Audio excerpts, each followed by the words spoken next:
ఒక అన్న గురించి చెప్పినారు దుబాయ్ నుంచి మీకోసం వచ్చినారు అని చెప్పి. ఒక అమ్మాయి గురించి చెప్పినారు మీరు ఫినాన్షియల్గా ఆలోచించకండి, యూఎస్కి రండి అక్కడ చేద్దాము అని చెప్పి. ఇప్పుడు ఒక కమెంట్ చూడండి, మీరు ఎప్పుడు మాకు ఇలానే కనిపిస్తారు అని చెప్పి.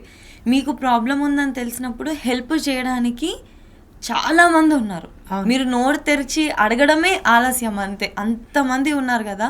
కానీ ఇంటర్వ్యూ స్టార్టింగ్లో మీరు అన్నారు ఉన్నా కూడా లేనట్టు ఉంది సిచ్యువేషన్, అయిన వాళ్ళల్లో ఎవరు కూడా ఇట్లా అవ్వలేదు అని చెప్పేసి అన్నారు కదా.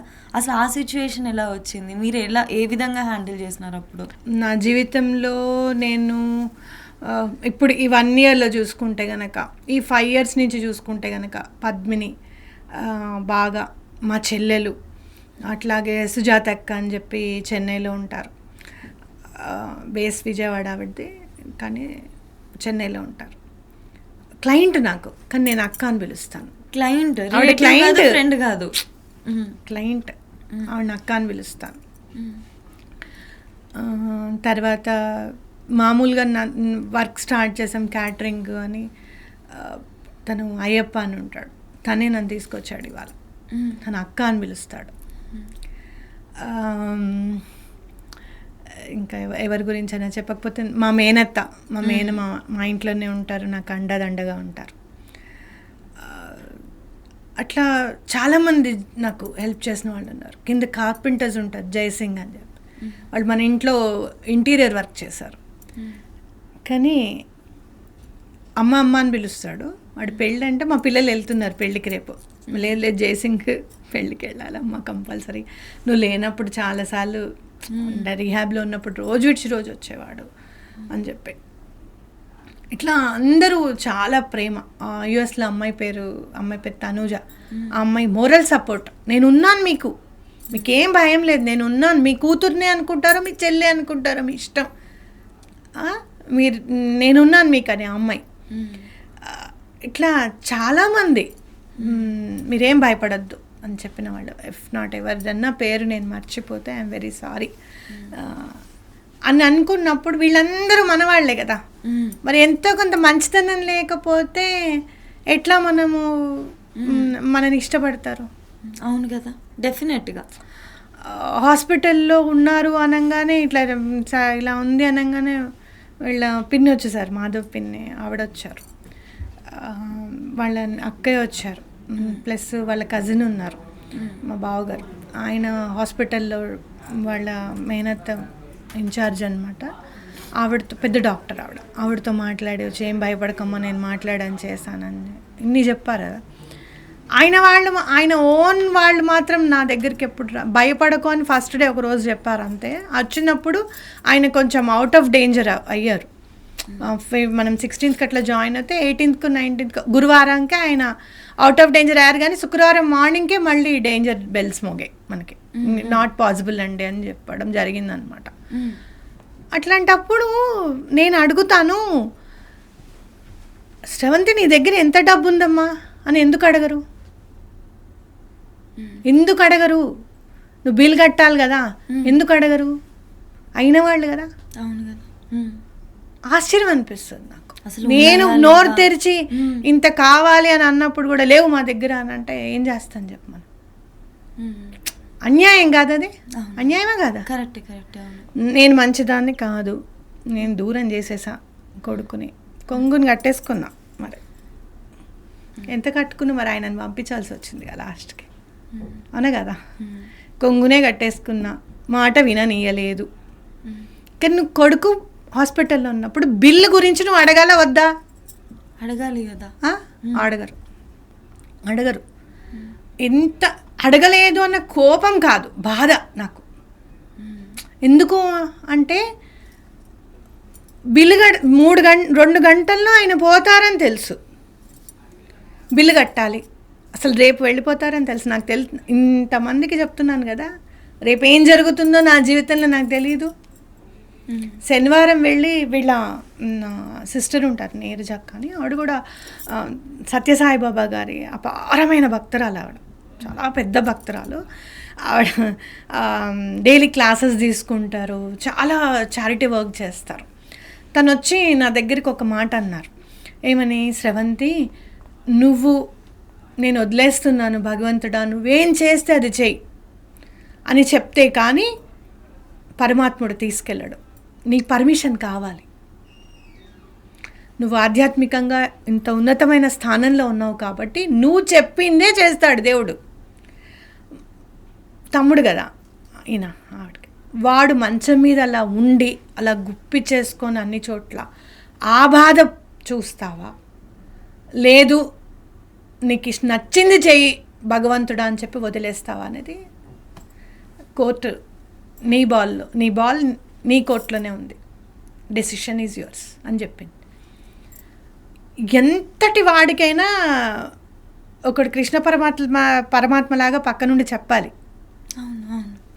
అర్జునుడే మరి, అవును, ధనుర్ధారి, అదేమిటి సవ్యసాచి. సవ్యసాచి అంటే ఏంటంటే 2 చేతులతోనూ బాణాలు వేస్తాడు, మనం ఒక చేతితో వేయడానికి. ఆయన 2 చేతులతోనూ 2 ఎంత ఇటు అటు వేసేయగలడు సవ్యసాచి. అంతటి వాడు భయపడ్డాడు, బాధపడ్డాడు. అప్పుడే భగవద్గీత వచ్చింది. కృష్ణుడు అంతటి వాడు చెప్పాల్సి వచ్చింది. మళ్ళీ అర్జునుడు అంతటి వాడికే నరనారాయణులు అంటారు. అంటే నరుడు నారాయణుడే. కానీ అప్పుడప్పుడు ఆ నరుడికి ఖచ్చితంగా ఎంత లెవెల్ ఉన్నా, ఎంత అంశంతో పుట్టినా ఖచ్చితంగా భగవంతుడి హెల్ప్ కావాల్సింది. మరి మనలాంటికి కూడా అలానే హెల్ప్ కావాలి. ఆవిడ వచ్చి చెప్పినప్పుడు బలు వెలిగింది నాకు. ఎస్, ఆయన నేను ఎందుకు ఇబ్బంది పెట్టాలి, నో అని శనివారం నాడు ఆయన దగ్గరికి వెళ్ళి అప్పచెప్తున్నాను స్వామి నీకు. శ్రీపాద శ్రీవల్లభులు అంటారు, ప్రతి ఆడదానిలోనూ నేను తల్లిని చూసుకుంటాను, నువ్వు ప్రతి ఆడదానిలోనూ నీ తల్లిని చూసుకుంటా అంటే ఆయన నీకు తండ్రి కదా, నేను నీకు తల్లిని అయితే నీ తండ్రిని ఎంత సముచితమైన స్థానంలో కూర్చోబెట్టుకుంటావో, పక్కనే కూర్చోబెట్టుకుంటావో ఒళ్ళోనే కూర్చోబెట్టుకుంటావో నీ ఇష్టం. ఆయన నా బాధపడనివ్వకు, బ్రతికితే బ్రతకని, కానీ ఇలా కాదు.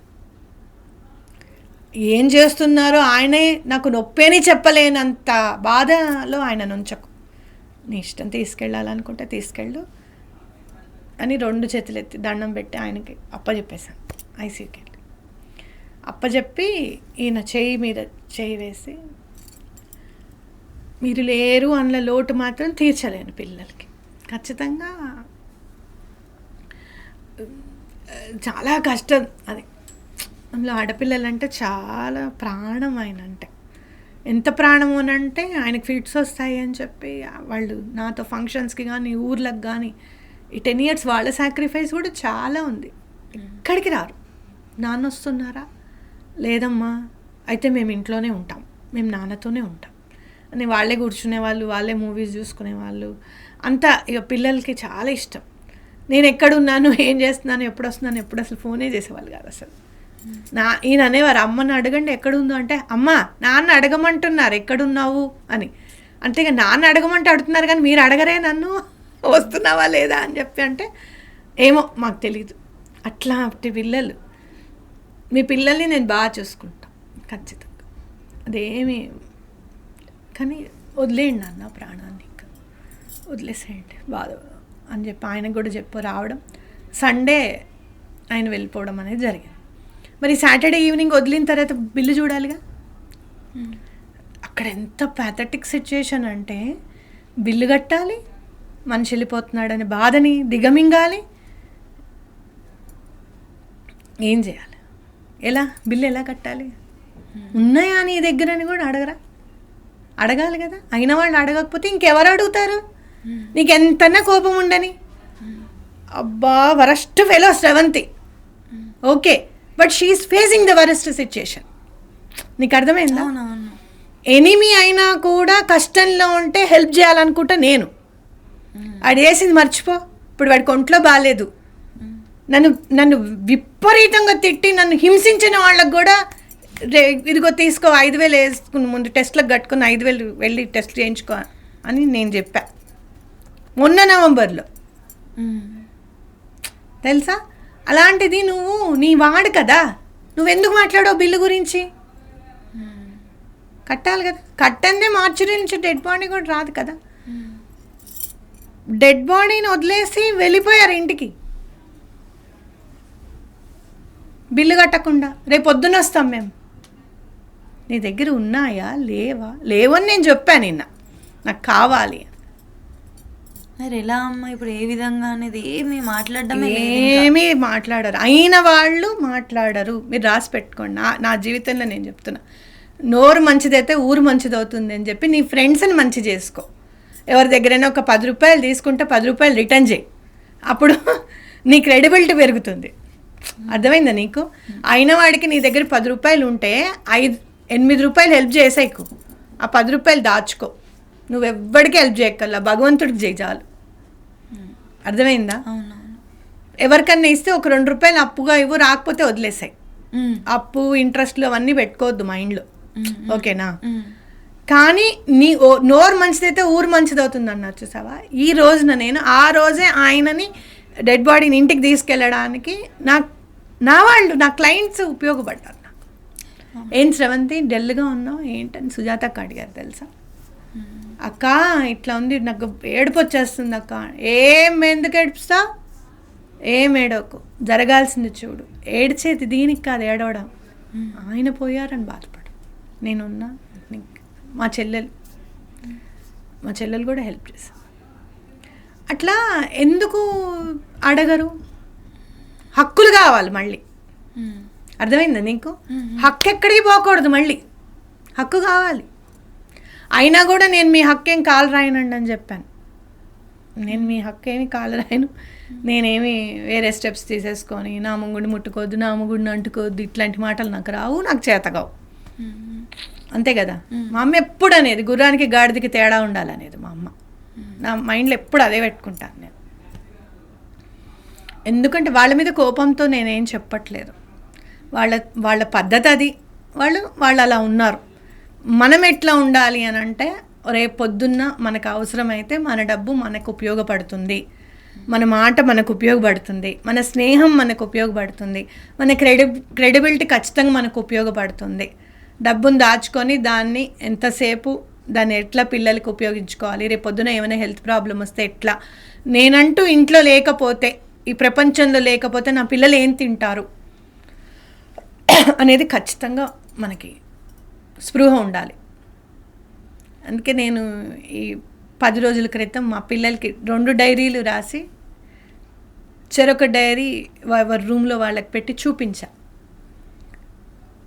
నేను అంటూ లేకపోతే నేను ఎవరికి ఇవ్వాలి, ఎవరు నాకు ఇవ్వాలి, ఎక్కడి నుంచి ఎంత వస్తుంది, గవర్నమెంట్ నుంచి ఏమన్నా వస్తుందా, నేనేమన్నా ఇన్సూరెన్స్ లేసానా అనే క్వశ్చన్ మార్క్ మీకు ఉండకూడదు. అంతే కదా? అవును. సో ఇది మెయింటైన్ చేయండి.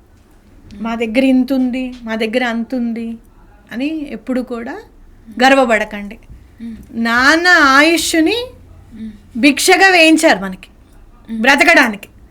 సేమ్ నేను లేకపోతే మీరు ఎలా బ్రతుకుతారే, వీళ్ళు ఎలా బ్రతుకుతారయ్యా అంటే, నీకెందుకురా, డబ్బు ఉంటే బతుకుతారులే, డబ్బిస్తాలే, నువ్వు రా అని తీసుకెళ్ళాడు భగవంతుడు. అర్థమైందా నీకు?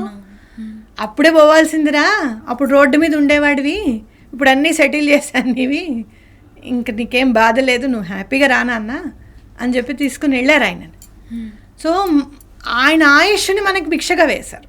దాన్ని మనం చూసి నాకు ఇంత ఉంది, నాకు అంత ఉంది అని చెప్పి మీరు ఇది చేయకూడదు. రేపు మీ పిల్లలకి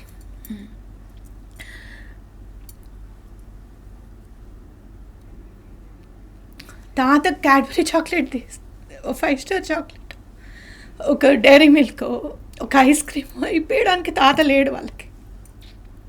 కానీ తాత ఇచ్చింది ఉండాలి. మా నాన్న ఇచ్చారమ్మా, మా నాన్న ఇచ్చిన డబ్బుతో నీకు ఇవాళ ఇది కొన్నాను అనేది నువ్వు చెప్పాలి. అప్పుడు నాన్న హ్యాపీగా ఫీల్ అవుతారు. చిన్నపిల్లలైనా మీకు ఇదంతా ఎందుకు చెప్తున్నాను అని అంటే, ఎవరి ముందో ఎవరి వెనుక ఎవరికి తెలియదు. అంతే కదా? భగవంతుడు చేయాల్సింది ఖచ్చితంగా చేస్తాడు. కానీ దండం పెట్టుకుంటే ఏం చేస్తాడు, నీ తర్వాత వాళ్ళు బాధపడకుండా ఖచ్చితంగా చూస్తాడు. ఇప్పుడు నేనున్నాను, పెళ్ళైన తర్వాత నా మెయిన్ ఏమేంటి, పిల్లలు పుట్టిన తర్వాత వాళ్ళు ఎవరి దగ్గర చేయి జాచకూడదు, నేను పడిన కష్టం వాళ్ళు పడకూడదు. నేను కొంచెం చిన్నప్పటి నుంచి ఆటోలో వెళ్ళాను, నా పిల్లలు కొంచెం కార్లో వెళ్తే బాగుండు, వాళ్ళకి మంచి సంబంధం వస్తే బాగుండు, దాన్ని వాడు బాగా చూసుకుంటే బాగుండు. ఇవి కదా కోరికలు, అంతే కదా మనకి. ఇవన్నీ తీర్చడానికి చాలా ఇంపార్టెంట్ అయిన డబ్బు. ఇది సెక్యూర్ చేసుకోవాలి, ప్రతి తల్లి ప్రతి తండ్రి సెక్యూర్ చేసుకోవాలి. నీ వాళ్ళకి, తల్లి కూడా చెప్తున్నాను నేను, నీ వాళ్ళకి నువ్వు బాగా పెడుతున్నావా, నన్ను బాగా చదివించారండి మా అమ్మని మా నాన్నని చూడకపోతే ఎలా అని ఈ మధ్యకాలం ఆడపిల్లలు బాగా అనే మాటలు విన్న మాటలు. నేను చూడు, తల్లిదండ్రులను చూడు, కానీ నిన్నే నమ్ముకుని పుట్టారు నీ పిల్లలు, వాళ్ళు ఇంపార్టెంట్. తల్లిదండ్రులు ఇంపార్టెంట్ కాదని నేను అన్నాను, ఖచ్చితంగా తల్లిదండ్రులు కూడా ఇంపార్టెంట్, కానీ పిల్లలు ఇంకొంచెం ఇంపార్టెంట్. ఎందుకంటే వీళ్ళు ఇంకా రాబోయే జనరేషన్ పెరగాలి, వాళ్ళు ఇంకా చాలా వృద్ధులకు రావాలి. సో ఇది గుర్తుపెట్టుకొని మసలాలి మనం. అమ్మ లైఫ్లో ఇన్ని అప్స్ అండ్ డౌన్స్ చూసినారు కదా, అసలు విపరీతమైన ఎక్స్ట్రీమ్ పెయిన్ చూసినారు, అయిన వాళ్ళ దగ్గర నుంచే మాటలు విన్నారు. ఇన్ని చూసినా కూడా మామూలుగా ఇన్ జనరల్గా బయట మనకి దేవుని మొక్కుకొని ఎగ్జామ్లో ఫెయిల్ అయితేనే డిసప్పాయింట్ అయిపోతారు. అసలు ఎందుకు నువ్వు నన్ను పాస్ చేయలేదు, మొక్కినా కదా అని చెప్పి క్వశ్చన్ చేయడము, నమ్మకము. అంటే ఒక్కొక్క ఏజ్లో ఒక్కొక్క కైండ్లో ఉంటుంది. చిన్నపిల్లల ఎగ్జామ్లో అయితే పెద్దగా ఒక జాబ్ విషయంలో ఒక్కొక్కరిది ఒక్కొక్కలా నమ్మకాన్ని కోల్పోయే సిచ్యువేషన్స్ వస్తాయి. నువ్వు అసలు ఉన్నావా అన్న క్వశ్చన్ వస్తుంది. ఇన్ని ఫేస్ చేసిన మీరు ఇప్పుడు కూడా it is all because of God అని చెప్పేసి అంటున్నారు కదా, మొత్తం దేవుడు. అలా ఎలాగ అసలు మీకు ఎప్పుడు ఒక పాయింట్లో హోప్ పోలేదా, నువ్వు ఉన్నావా అసలు అని చెప్పేసి అడగాలనిపించలే? ఆయన ఉన్నాడు, ఆయన ప్రెజెన్స్ నేను చూశాను. ఆయన పోయిన తర్వాత మేము ఏమేమి చేసాము ఈ 10 yearsలో అని చూస్తే అవాక్కయ్యాను నేను. 10 yearsలో అన్ని పనులు ఎవ్వరు చేయలేరు. 2020 నుంచి అయితే అసలు అమేజింగ్. అసలు ఏంటమ్మా, కోవిడ్ వచ్చిన తర్వాత ఎవరికి ఉంది అర్నింగ్? లేదు, చాలా ఇబ్బంది పడ్డారు. అవును, 2022లో నేను అర్నింగ్ స్టార్ట్ చేసేసాను. ఇంకా అయితే ఒకటి, ఎప్పుడు కూడా డబ్బు అనేది చాలా అవసరమే, కరెక్టే, కానీ అదే ప్రాణప్రదము. దానికోసం నేను మనిషిని నేను కేర్ చేయనని నేను అనుకోలేదు ఎప్పుడు కూడా. మా చెల్లెలుకి ఒంట్లో బాగాలేకపోతే కోవిడ్లో 9 lakhs ఖర్చు అయింది నాకు. ఈయన ఎప్పుడు కూడా నీ చెల్లెలకి నువ్వు ఎందుకే 9 లక్షలు పెడుతున్నాను నన్ను అడగలేదు తెలుసా. అంత మంచి వ్యక్తిత్వం ఆయన, అంత మంచి భర్తని ఇచ్చాడు భగవంతుడు, అది ఆయన ఇచ్చిందేగా. ఇంత మంచి వ్యక్తిత్వాన్ని ఇచ్చాడు భగవంతుడు, ఆయన ఇచ్చిందేగా. ఏది కరెక్ట్, ఏది రాంగ్, ఎక్కడ ఎందుకు ఎట్లా మాట్లాడాలి, ఎవరిని ఎందుకు. ఇప్పుడు ఈ రోజున ఎప్పుడూ నేను చెప్పలేదు ఎవరి గురించి నెగటివ్ టాక్ మా ఇంట్లో వాళ్ళ గురించి. ఈరోజు నేను చెప్పాను అని అంటే ఎందుకు చెప్పాను, నాకు ఒక క్లారిటీ ఉంది. అర్థమైందా నీకు? అండ్ ప్లస్ నేనేం చెప్పాను, నువ్వు చేసిందే చెప్పాను కదా అని ఖచ్చితంగా మాట్లాడగలుగుతాను, ఆ ధైర్యం ఉంది. ఇవన్నీ ఎవరు ఇచ్చారు? సంపాదించగలుగుతాను, పిల్లలకి మంచి జీవితాన్ని ఇవ్వగలుగుతాను అనే ధైర్యం ఎవరిచ్చారు? ఇప్పుడు ఈ నాగరాజ్ని ఎవరు పంపించారు, పద్మినిని ఎవరు పంపించారు? అసలు అంతే కదా. అమ్మ మీరు వస్తారా, మీరు ఏడుస్తే నేను ఏమైపోతాను అంది కావ్యని ఎవరికి పంపించారు? ఇవన్నీ భగవంతుడు చేసినవే కదా. మన మనుషులం ఏంటి అని అంటే భగవంతుడు చేసింది గుర్తుపెట్టుకోము, కానీ చెయ్యంది మాత్రం గుర్తుపెట్టుకుంటాం. పైగా మనం ఏమంటామో తెలుసా, నీకు ఆ రోజు అంత దండం పెట్టానే, అంత కళ్యాణం చేశానే, ఇదా నువ్వు నాకు ఇచ్చేది అని అడుగుతాం భగవంతుడిని. కానీ మన శ్రీరామచంద్రుడిని మాత్రం నేను అనుకున్నా, నేను ఎక్కడికి వెళ్ళినా చీర కట్టుకుంటా కదా, లేదా ఆ రోజు డ్రెస్ వేసుకున్నాను. నా నిరసన అట్లా వ్యక్తం చేసి, నువ్వు ఎప్పుడు నేను శ్రీరామనవమి అనగా నేను చీర కట్టుకొని తయారై వచ్చి నీ పెళ్ళికి వచ్చి కళ్యాణం చూస్తా, ఇవాళ నువ్వు ఇలా చేసావు కాబట్టి నేను డ్రెస్ వేసుకుంటున్నాను శ్రీరామనవమి రోజు, చూసుకున్నా డ్రెస్. అంటే బాగా ప్రేమ పెంచేసుకున్నాం అనుకో, భగవంతుడే తల్లి తండ్రి అని అన్నప్పుడు వాళ్ళు మంచి చేస్తారు కానీ చెడు చెయ్యరు కదా మనకి అనేది ఒకటి ఖచ్చితంగా మన మనసులో ఉంటుంది. అది వచ్చినప్పుడు ఆ హోప్ కోల్పోకుండా వచ్చిన కష్టాన్ని దిగమింగి, మరి శివుడు ఏమన్నా మామూలు వాడా, గరళాన్ని దిగమింగి అమృతాన్ని పంచమన్నాడు. వచ్చాడా ఆయన ఏమన్నా పంచే చోటుకి? లేదు, మీ పాటలు మీరు పాడమంటారా అన్నాడు. అవునా కాదా? రాహుకేతువులు ఆయన వల్లే కదా ఇప్పుడు ఈ రోజున ఇలా ఉన్నారు, గ్రహాల రూపంలో మన కుండలిలా ఉన్నారు అని అంటే ఆయన వల్లే కదా. అవునా కాదా? వాళ్ళిద్దరి పని ఏంటి, వీళ్ళు ఈ మనుషుల జాతకాలతో ఇలా ఆడుకోవాలి, ఇలా చెయ్యాలి, ఇలా ఉండాలి, సాల్వేషన్ ఒకళ్ళు ఇవ్వాలి, మాయను ఒకళ్ళు ఇస్తే సాల్వేషన్ మోక్షాన్ని ఒకళ్ళు ఇవ్వాలి అని చెప్పి అసలు నాటక సూత్రధారి భగవంతుడు నిజంగా చెప్పాలి అని అంటే. ఆయన ప్లాన్స్ అన్నీ చాలా డిఫరెంట్గా ఉంటాయి. ఆ ప్లాన్స్ని మనం అర్థం చేసుకొని ముందుకెళ్ళిపోతే లైఫ్లో నిన్నటి బాధని నీ సక్సెస్కి స్టెప్పింగ్ స్టోన్గా వేసుకోవచ్చు. ఇవాళ ఆయన నో డౌట్ నేను చెప్తున్నాను కదా, ప్రాణంలో పంచప్రాణాలు లేవు, బతికుండాల్సిన ప్రాణం మాత్రమే ఉంది. కానీ ఈ ప్రాణం ఖచ్చితంగా వాళ్ళకి ఎవరికైనా హెల్ప్ చేయాలి, ఫౌండేషన్ ద్వారా ఇది చేయాలి, శ్రీపాద శ్రీవల్లభుల్ని పరిచయం చేయాలి. ఇది పెరిగింది బాగా ఇప్పుడు. పిల్లలు చదువుకుంటున్నారు, వాళ్ళు చదువుకుంటారు. నా అదృష్టం ఏంటంటే నా 2 పిల్లలు బాగా చదువుకుంటారు. నేనుండి దగ్గరుండి చదివించాల్సిన అవసరం లేదు, వాళ్ళు చదువుకుంటారు, మంచిగా చదువుకుంటారు. కాబట్టి నేను ఎక్కువగా చదువు మీద కాన్సన్ట్రేట్ చేయగల, వాళ్ళ వ్యక్తిత్వం మీద కాన్సన్ట్రేట్ చేస్తే చాలు. ఈ పరిణామాలన్నీ చూసుకునే ఆడితే వాడు మాట్లాడతాడు, మనకు అవసరం లేదు, ఇట్లాంటివన్నీ వచ్చేస్తాయి పిల్లలకి. అట్లా వద్దమ్మా, అలా ఎప్పుడు అనుకోవద్దు. అమ్మకు అన్యాయం చేస్తే మీకేం చేస్తారు, మీకేం చేయలేదు కదా, మీరు మాట్లాడాలి, మీరు వెళ్ళాలి, మీరు చూడాలనే చెప్తాను నేను పిల్లలకి. కాబట్టి అలా వ్యక్తిత్వాన్ని నిర్మాణించడమే నాకున్న పెద్ద పని ఇప్పుడు. కాబట్టి మిగతాది ఏదన్నా ఉంటే క్లయింట్స్కి చేయాలి, లేకపోతే స్వామికి సేవ చేయాలి, ఎంతో ఉంటుంది. ఒక గుడి కట్టాలి, ఆ గుడికి ఎవరన్నా వస్తే పని అయిపోయేటట్టుగా ఉండాలి, అంత బాగా ఆ గుడికి పేరు రావాలి, ఇట్లాంటివి చాలా ఉంటాయి మనసులో. ఆ కష్టాన్ని దిగమింగినప్పుడు స్టెప్పింగ్ స్టోన్ కింద అదే మనకి హెల్ప్ చేస్తుంది.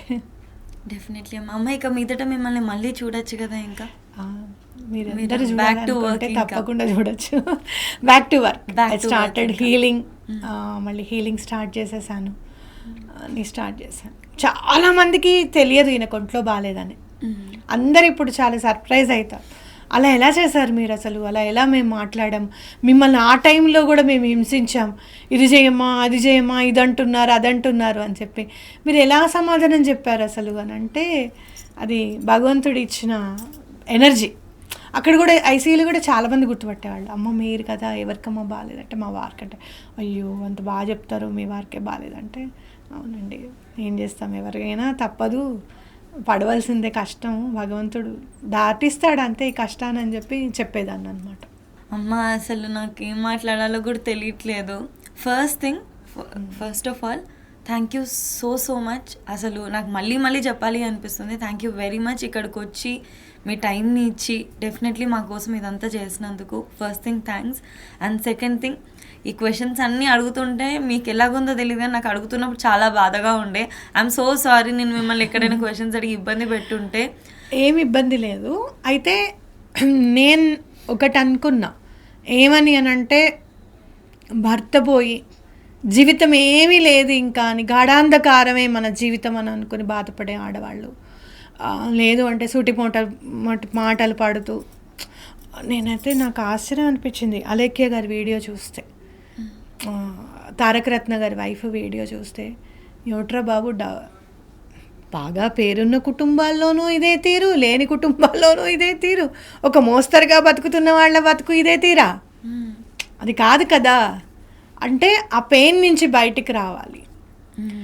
ఎస్, నేను ఇది చేయగలుగుతాను, నాకు టైం ఎక్కువగా ఉంది. జీవితంలో జీవిత భాగస్వామి లేకపోతే చాలా టైం ఉంటుంది తెలుసా, చాలా టైం ఉంటుంది.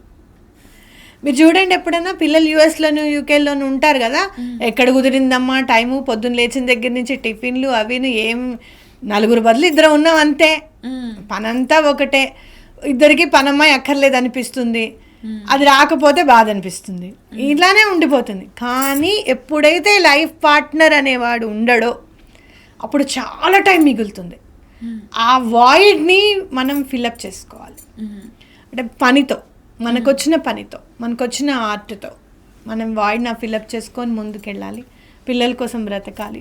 మాకు పిల్లలు లేరండి అంటే సమాజం కోసం బ్రతకాలి. నేనైతే అది చెప్తాను.